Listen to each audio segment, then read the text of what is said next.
Hi పిల్లలు, this is story time. రాజు సాలీడు. విక్రమార్కుడు శక్తివంతుడు అయిన రాజు. ఒకసారి అసఖ్యంగా ఉన్న అతని శత్రు సైన్యంతో యుద్ధం చేశాడు. అయితే అప్పుడు తన సైనికులు కొంతమంది మాత్రమే. అందువల్ల అతనికి శత్రురాజు చాలా సునామయంగా జపించాడు. దాంతో రాజు పారిపోయాడు. అతని ప్రాణాల్ని కాపాడుకోవడం కోసం రహస్యంగా ఒక గుహలో ఉంటున్నాడు. ఆ గుహలో ఒకరోజు ఒంటరిగా గుహ పైకప్పు వైపు చూస్తూ దీర్ఘ ఆలోచనలో ఉన్నాడు.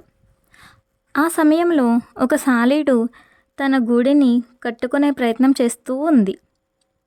అందుకోసం తన శరీరం నుంచి దారం తీస్తుంది. రాజు తన అపజయాన్ని గురించి, తాను పొందిన అవమానాన్ని గురించి తీవ్ర విచారంలో ఉన్నాడు.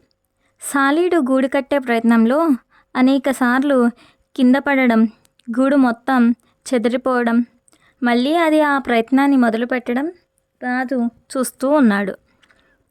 సాలీడు తన ప్రయత్నాన్ని విరమించుకోవటం లేదు. అది మళ్ళీ మళ్ళీ ప్రయత్నిస్తూనే ఉంది.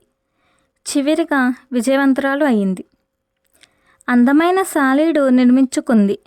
అది చూసి రాజుకు అద్భుతమైన ప్రేరణ కలిగింది.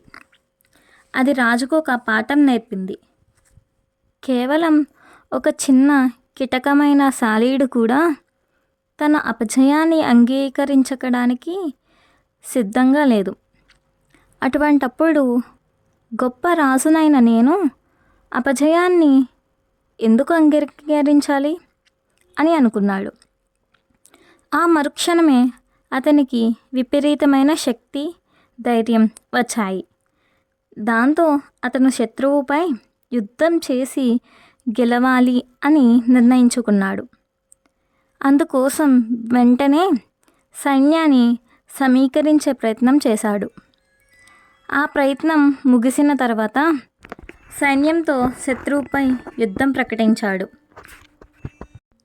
అయితే మళ్ళీ శత్రురాజు చేతిలో ఓడిపోయాడు.